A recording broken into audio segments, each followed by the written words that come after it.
Time అన్నది first method second method? Good. Number of times అన్నది first method. Good. Bed టైంలో కూడా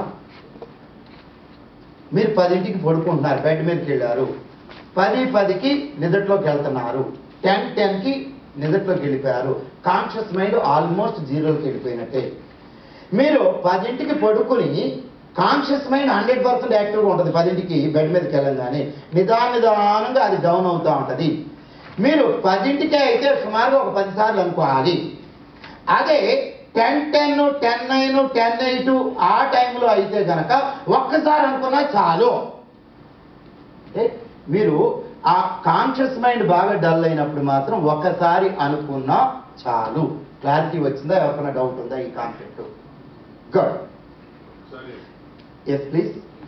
ఇంకోసారి నైట్ పడుకునేటప్పుడు బెడ్ మీద పడుకోగానే అయితే సుమారుగా ఒక 10 సార్లన్నా అనుకోవాలి మన టార్గెట్ని. అది లాంగ్ టర్మ్ అయినా షార్ట్ టర్మ్ అయినా ఏదైనా ఒక 10 సార్లన్నా అనుకోవాలి. కానీ నిద్రలోకి వెళ్ళబోయే ముందు అయితే ఒక్కసారి అనుకుంటే చాలు. బెడ్ మీద పడుకున్న 10 నిమిషాలకి నిద్రలోకి వెళ్తాము అనుకోండి. నార్మల్గా ఒక్కొక్కరికి ఒక టైం ఉంటుంది, ఒక్కొక్కరు నైట్ అంతా మేలుకునే ఉంటారు. నేను సుమారుగా బెడ్ మీద పడుకున్న నిద్రలోకి వెళ్ళబోయే ముందు అయితే గనక ఒకసారి అనుకున్నా చాలు. ఎందుకు? నీ కాన్షియస్ మైండ్ ఆల్మోస్ట్ జీరోలోకి వెళ్ళిపోద్ది, డల్ అయిపోద్ది.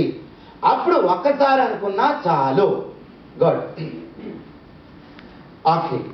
సో 3 మెథడ్స్లో 2 మెథడ్స్ చెప్పాను. ఇప్పుడు ఈ 2 మెథడ్స్కి షార్ట్ కట్స్ చెప్తానండి.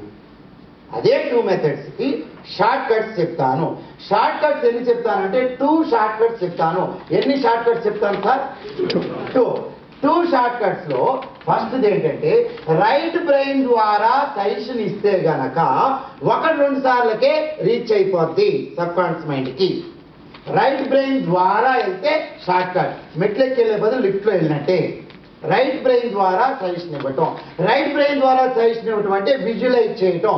మీరు అనుకున్న టార్గెట్ అచీవ్ అయినట్లుగా జీపీఆర్లో మనసులో అది అచీవ్ చేసేసినట్లుగా అనుకుంటే ఆటోమేటిక్గా అది క్రియేట్ చేస్తున్నారు. కాబట్టి మీరు ఒక మంచి ఇల్లు కావాలనుకున్నారు, ఆ ఇల్లు కట్టించేసినట్టు, ఆ ఇంట్లో మీరు హ్యాపీగా ఉంటున్నట్లు, పిల్లలతో ఆడుకుంటున్నట్లు మీరు మనసులో అనుకున్నట్లయితే అదంతా మనసులో క్రియేట్ చేస్తున్నారు. కాబట్టి you are using your right part of the brain. Right brain మీరు యూజ్ చేస్తున్నారు కాబట్టి ఆటోమేటిక్గా ఈజీగా 1-2 సార్లకే మీ సబ్ కాన్షియస్ మైండ్కి సజెషన్ వెళ్ళిపోద్ది. First shortcut. Second shortcut వచ్చేసేటప్పటికి సెకండ్ షార్ట్ కట్ ఎమోషనల్గా ఉన్నప్పుడు ఒకసారికే సజెషన్ వెళ్ళిపోద్ది. ఎమోషనల్గా ఉన్నప్పుడు ఒకసారికే సజెషన్ వెళ్ళిపోద్ది. అది పాజిటివ్ కానీ నెగిటివ్ కానీ. మీరు ఎమోషనల్గా ఉంటారు ఎప్పుడు ఏదైనా ఒక పని జరగనప్పుడు. సినిమా హాల్ లైన్లో నుంచున్నాము, టికెట్ల కోసం నుంచున్నాము, కరెక్ట్గా మన చేయి పెట్టే ముందే అయిపోయినాయి అన్న టికెట్లు. చీనా కర్మ. ఎప్పుడు అంతే. నేను ఏలెట్టానో మట ఐరన్ లెగ్ అనుకుంటాము. ఎమోషనల్గా ఉంటామా లేదా?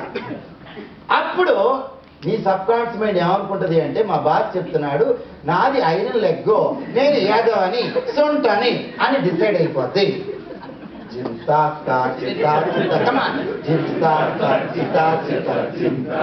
Please please. Very good. Thank you. Please explain please. Sir, please sir.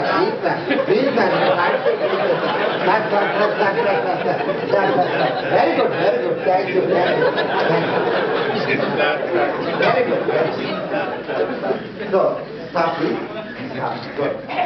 So, మీరు ఎప్పుడైతే ఎమోషనల్గా ఉన్నారో అది పాజిటివ్ కానీ నెగిటివ్ కానీ సబ్ కాన్షియస్ మైండ్ యాక్సెప్ట్ చేసేస్తుంది.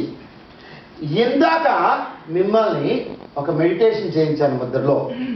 అందుట్లో ఏం చేశాను అంటే నా షట్చక్రాన్ని స్టిమ్యులేట్ చేసుకుని ఆ షట్చక్రాల ద్వారా నా ఎనర్జీతో మీ ఎనర్జీని నెగిటివ్ని బయటికి పంపించేసే ప్రయత్నం చేశాను. తద్వారా ఈ క్షణం నుంచి మీరు నెగిటివ్ అనుకుంటే నెగిటివ్ జరగదు, పాజిటివ్ అనుకుంటే మాత్రం డెఫినెట్గా జరుగుద్ది. ఇప్పుడు నా కర్మ అనుకోరు మీరు. ఆల్రెడీ నేను మీకు చెప్పాను కాబట్టి అనుకోరు. ఒకవేళ పొరపాటున అనుకున్నా మీకు ఆ నెగిటివ్ ఇంపాక్ట్ ఉండదు. నెగిటివ్ ఇంపాక్ట్ మాత్రం మీకు ఉండదు, పాజిటివ్ ఉంటుంది. ఎమోషనల్గా ఉన్నారు,